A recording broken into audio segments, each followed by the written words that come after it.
Hello बच्चों, कैसे हैं आप। मुझे उम्मीद है कि आप बड़े अच्छे होंगे, बेहतरीन ढंग से पढ़ रहे होंगे। सबसे पहले मैं माफी चाहता हूं कि मैं कल आपके लिए वीडियो नहीं ला पाया। मैं किसी कारण से घर से बाहर था, इस कारण वीडियो नहीं ला पाया। लेकिन आज आपके सामने पुनः उपस्थित हूं।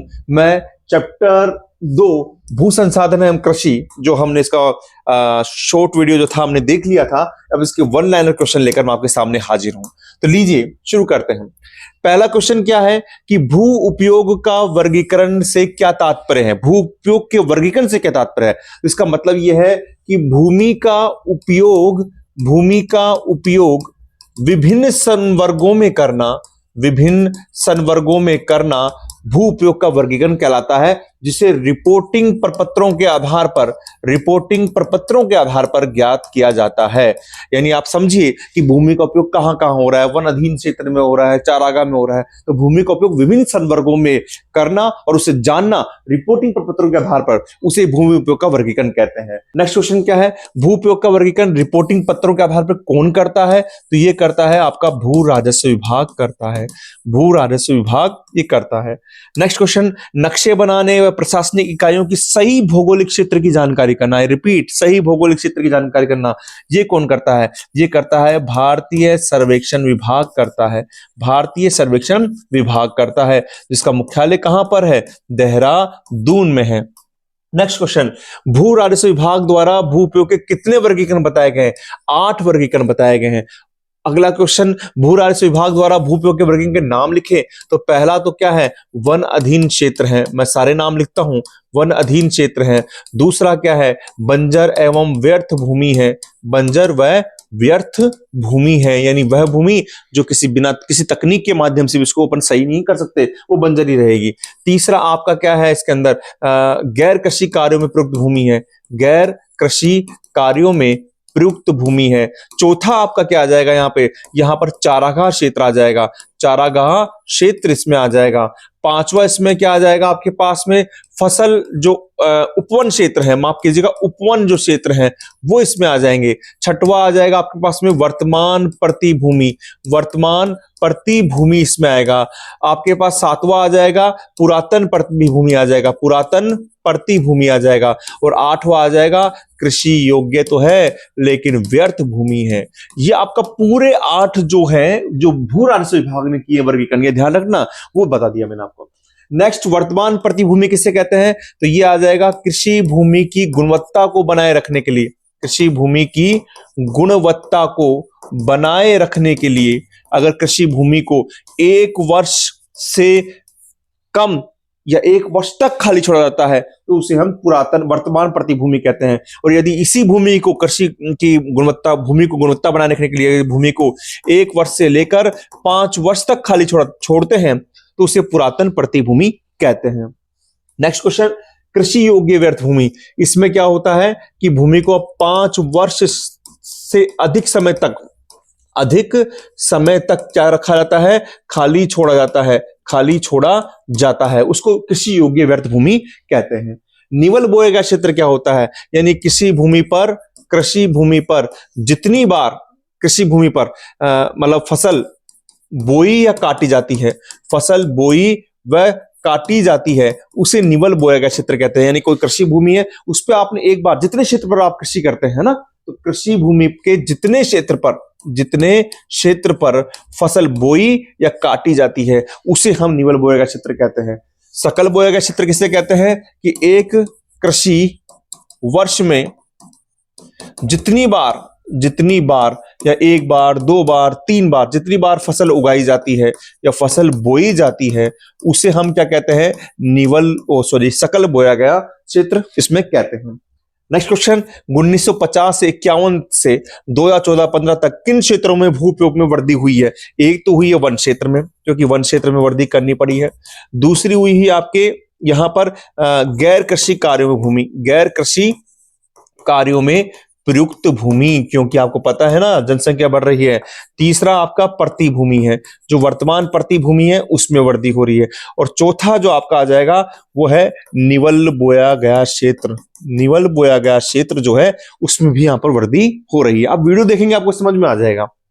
नेक्स्ट क्वेश्चन क्या है, भूमि के स्वामित्व के आधार पर भूमि संसाधन कितने प्रकार के होते हैं? 2 प्रकार के होते हैं सर। पहला होता है साझा संपत्ति संसाधन होता है, साझा संपत्ति संसाधन होता है। और दूसरा क्या होता है? दूसरा होता है निजी संपत्ति संसाधन होता है, निजी संपत्ति संसाधन होता है। नेक्स्ट क्वेश्चन, साझा संपत्ति संसाधन किसे कहते हैं? जब किसी जो संसाधन होते हैं जिस पर उसका अधिकार पूरे समुदाय का होता है, ये साझा होता है, यानी किसी संसाधन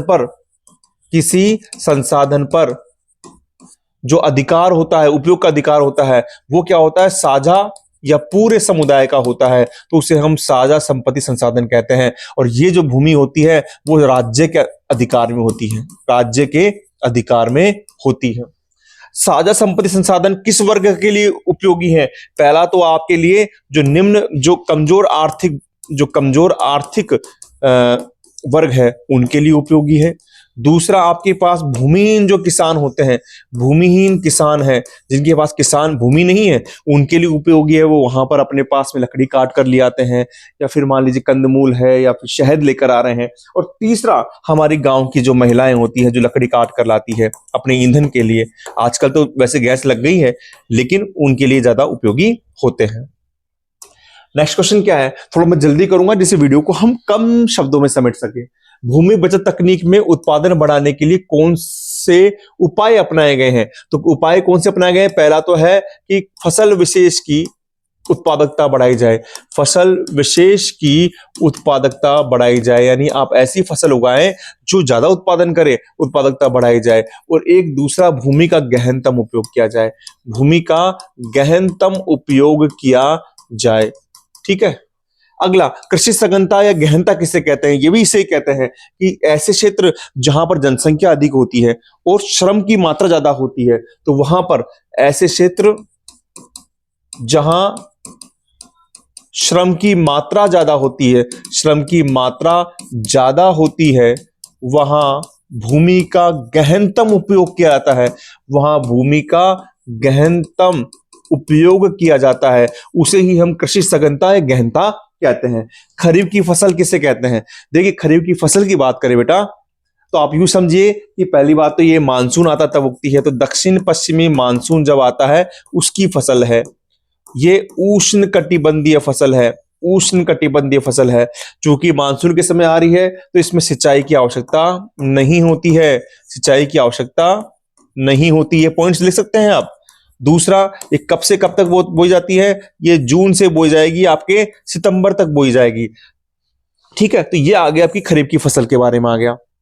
इसमें अगला है रबी की फसल, तो ये शीतोष्ण कटिबंधीय फसल है, ये शीतोष्ण कटिबंधीय फसल है।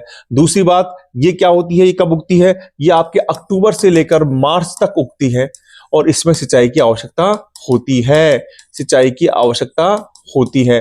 खरीफ की फसल में आप ये समझ लीजिए कि चावल जो होता है वो तीनों फसलों के अंदर बोया जाता है।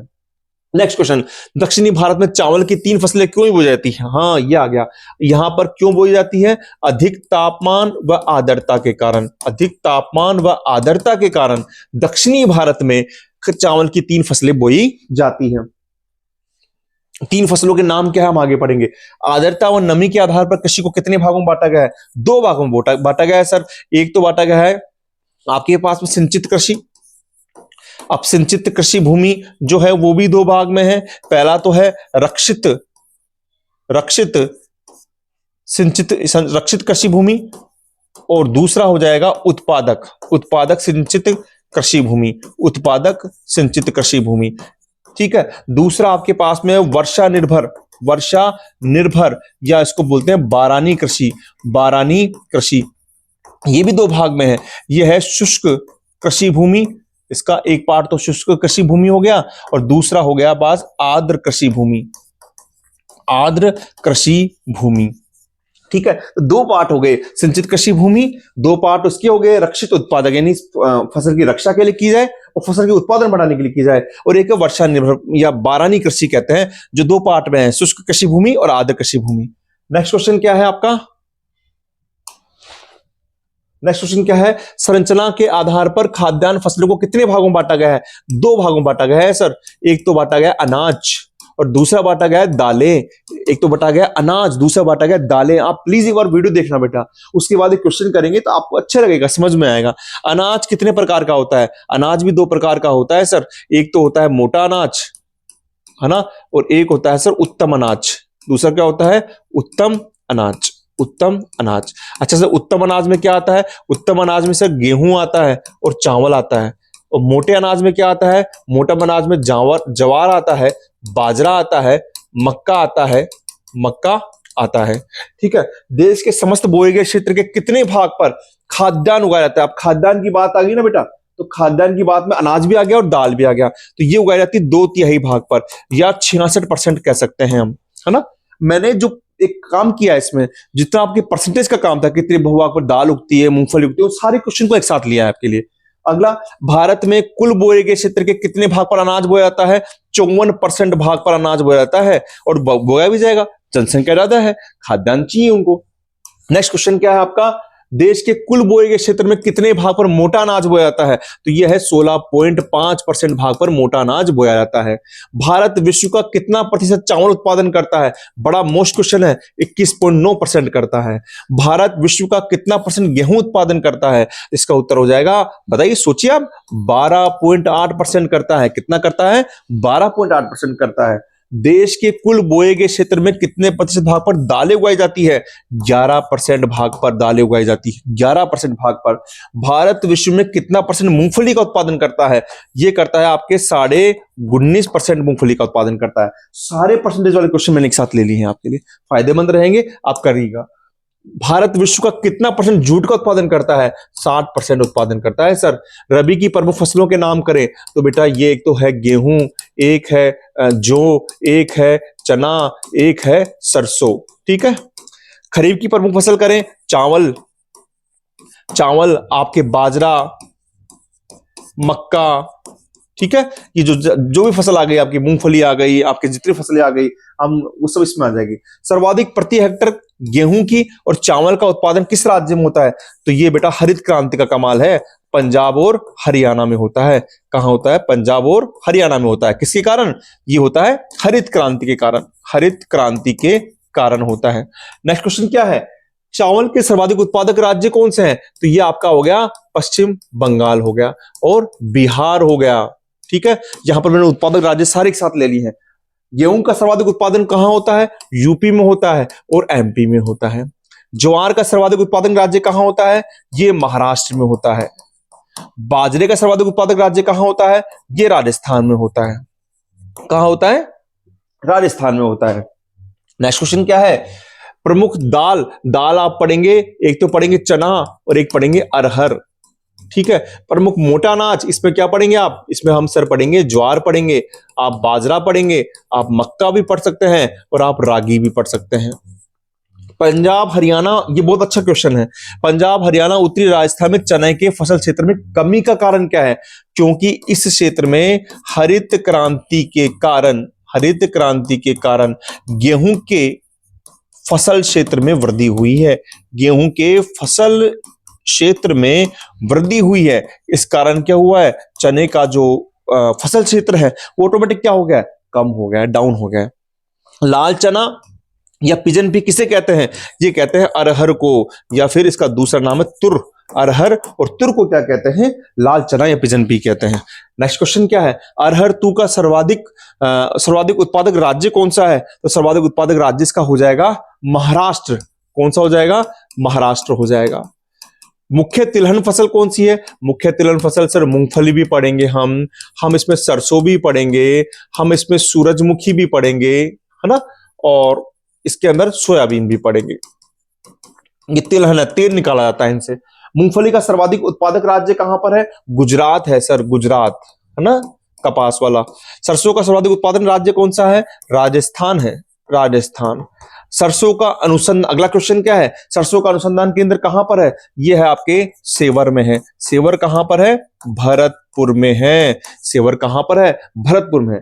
ये क्वेश्चन बेटा अच्छे चल रहे हैं, आप इनको देखिए, है ना, और थोड़ा सा जल्दी से चल रहे हैं कि हम कम समय में समझ सके। तो मुझे हमको पता है कि आप इतना समय दे नहीं पाते हैं, है ना। तो कम समय के अंदर हमको फास्ट रैपिड क्वेश्चन कितने आ सकते हैं वो हम लेने की कोशिश यहां पर कर रहे हैं। नेक्स्ट क्वेश्चन क्या है, सोयाबीन सर्वाधिक उत्पादक राज्य है। तो सोयाबीन कहां होता है, ये मध्य प्रदेश में होता है एक तो, और साथ में ही होता है महाराष्ट्र में। 90% तक हो जाता है बेटा, 90% तक। सूरजमुखी सर्वाधिक उत्पादक राज्य है, ये राजस्थान है। कहां पर है, राजस्थान में। प्रमुख रेशेदार फसल कौन सी है, हम पढ़ेंगे आपके इस कोर्स में कपास को और जूट को पढ़ेंगे। अब कपास उत्पादक क्षेत्र अगर हम राज्य की बात करें तो गुजरात आता है, लेकिन उत्पादक क्षेत्र की बात करें तो बेटा ऊपर तो आता है उत्तरी पश्चिमी भारत आता है, जिसमें हम पंजाब को ले सकते हैं, जिसको आप हरियाणा को ले सकते हैं, और जिसमें आप उत्तरी राजस्थान को ले सकते हैं गंगानगर हनुमानगढ़ में।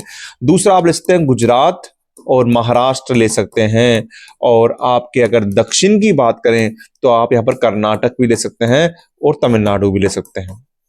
ठीक है। नरमा किसे कहते हैं, नरमा क्या है, नरमा का मतलब है कि उत्तरी राजस्थान यानी गंगा नगर व हनुमानगढ़ में लंबे रेशे वाली जो अमेरिकन कपास होती है उसको ही नरमा कहते हैं। जो अमेरिकन कपास होती है उसको ही क्या कहते हैं, नरमा कहा जाता है। नेक्स्ट क्वेश्चन, सर्वाधिक कपास उत्पादक राज्य कौन सा है, तो सर्वाधिक कपास उत्पादक राज्य है गुजरात, अभी मैंने बता दिया था। सर्वाधिक जूट उत्पादक राज्य कौन सा है, तो ये आपका आ जाएगा पश्चिम बंगाल व बिहार आ जाएगा, पश्चिम बंगाल और बिहार आ जाएगा। कौन सी फसल का उत्पादन क्षेत्र विभाजन के बाद पाकिस्तान में चला गया, तो बेटा ये तो कपास का चलेगा। और अगर हम बात करते हैं बांग्लादेश में कौन सी फसल का चलेगा है, तो वो आपका जूट हो जाएगा। कौन सा हो जाएगा, जूट। थोड़ा सा ध्यान रखिए, कान से सुनिए आप ध्यान हटी और दुर्घटना घटी। गन्ना उत्पादक क्षेत्र कौन सा होगा, तो ये होगा आपका गंगा का मैदानी क्षेत्र हो जाएगा, जिसमें यूपी आएगा, और यूपी किसके कारण, सिंचाई के कारण आ जाएगा। दूसरा आपका गुजरात आ जाएगा और महाराष्ट्र आ जाएगा, और फिर आपके साउथ के अंदर वही आ जाएगा, तमिलनाडु आ जाएगा और कर्नाटक आ जाएगा, तमिलनाडु और कर्नाटक आ जाएगा। चाय मूलतः कहाँ की फसल है, ये उत्तरी चीन की पहाड़ी क्षेत्रों की फसल है। ये उत्तरी चीन में जो पहाड़ी क्षेत्र है वहां की फसल है, चाय की फसल वहीं से लेकर आए हैं हमारे यहाँ पर। अगला, चाय के प्रमुख उत्पादक क्षेत्र बताएं, तो पहला तो आपका आ जाएगा असम में ब्रह्मपुत्र की घाटी, जहां सबसे पहले चाय हुई है 1840 के अंदर, 1840 में यहां पर हुई है। दूसरा आपका पश्चिम बंगाल होगा, पश्चिम बंगाल में आपके दार्जिलिंग कर सकते हैं, दार्जिलिंग कर सकते हैं, आपके जलाई पाईगुड़ी भी कर सकते हैं, है ना, और ये कुछ अमन भी कर सकते हैं अब इसके अंदर। दूसरा आपके साउथ में दक्षिण के अंदर है आपके इलायची की और वह नीलगिरी की पहाड़ियां, नीलगिरी की पहाड़ियां, ये तीनों क्षेत्र जो आपके हो गए ये किसके हो गए, चाय के हो गए। कॉफी की तीन किस्में कौन सी है, अरेबिका, रोबिस्ता, है ना, और लिब्रेका। भारत में किस किस्म की कॉफी का उत्पादन सर्वाधिक होता है, अरेबिका का होता है, अरेबिका का होता है। सर्वाधिक कॉफी उत्पादक राज्य कौन सा है, कर्नाटक है भैया, कर्नाटक है। हरित क्रांति के बारे में संक्षिप्त टिप्पणी लिखी, तो उसके बारे में बता देता हूं मैं हरित क्रांति के बारे में। 1967 के अंदर एक तो आते हैं नॉर्मन बोरलॉग, ठीक है, और एक आते हैं आपके स्वामीनाथन, हमारे भारत के कृषि वैज्ञानिक स्वामी नाथन आते हैं। ये क्या करते हैं, आपके मैक्सिको से तो लेके आते हैं गेहूं, मैक्सिको से तो लेके आते हैं गेहूं जो अच्छी गुणवत्ता का होता है, और फिलीपींस से क्या लेकर आते हैं, ये लेकर आते हैं चावल, है ना। तो हरित क्रांति कैसे लिखेंगे आप, ये 1967 में नॉर्मन बोरलॉग व स्वामीनाथन ने मैक्सिको से गेहूं व फिलीपींस से चावल लाकर अधिक सिंचाई व रासायनिक उर्वरकों के साथ जो खेती करी उसे ये हम हरित क्रांति कहते हैं, जिससे भारत के खाद्यान्न में एक अभूतपूर्व परिवर्तन हुआ। आईएडीपी और आईएपी क्या होता है, देखिए आई का मतलब होता है इंटीग्रेटेड एग्रीकल्चर डेवलपमेंट प्रोग्राम, है ना, यानी समन्वित कृषि विकास कार्यक्रम। मैं दोबारा रिपीट कर देता हूं, इंटीग्रेटेड एग्रीकल्चर डेवलपमेंट प्रोग्राम, जबकि यहां पर आईएपी का मतलब होता है इंटीग्रेटेड यानी समन्वित कृषि, और ए यानी एरिया यानी क्षेत्र कार्यक्रम। यानी इंटीग्रेटेड एग्रीकल्चर एरिया प्रोग्राम। सतत कृषि के लिए राष्ट्रीय मिशन क्या है, इसका उद्देश्य क्या है? इसका उद्देश्य क्या है बेटा कि मतलब क्षेत्र की, जहां भी कोरिय क्षेत्र की जलवायु, धरातल व मृदा के अनुसार कृषि प्रणाली का चयन करना, कृषि प्रणाली का चयन करना, तभी तो आप सतत कृषि करेंगे। तो सतत कृषि के राष्ट्रीय मिशन क्या है कि किसी भी क्षेत्र की जलवायु, उसके धरातल और उसकी मृदा के अनुसार कृषि प्रणाली का चयन करना, जिससे हम प्राकृतिक संसाधनों का संरक्षण कर सके, प्राकृतिक संसाधनों का क्या कर सकें, बताओ बेटा, संरक्षण कर सके, क्या कर सके, संरक्षण कर सके। भारत में सबसे पहले जैविक खेती करने वाला राज्य कौन सा है? तो ये है हमारा सिक्किम। कौन सा है? सिक्किम है। नेक्स्ट क्वेश्चन, भारत कृषि में तकनीक के विकास से रासायनिक उर्वरकों की खपत में कितनी गुना वृद्धि हुई है? 15% गुना हमारे रासायनिक उर्वरकों में वृद्धि हो गई है। नेक्स्ट क्वेश्चन क्या है आपका?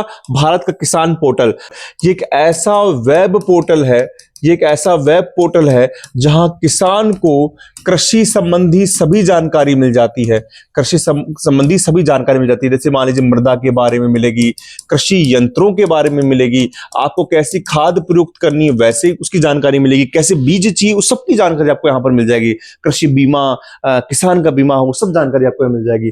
भारतीय कृषि की 4 समस्याएं बताएं। कई समस्या है, पहली तो है अनियमित मानसून है, अनियमित मानसून हो गया।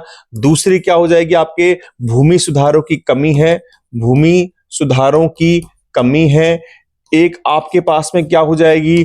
कृषि जोतों का छोटा आकार है, कृषि जोतों का छोटा आकार हो जाएगा।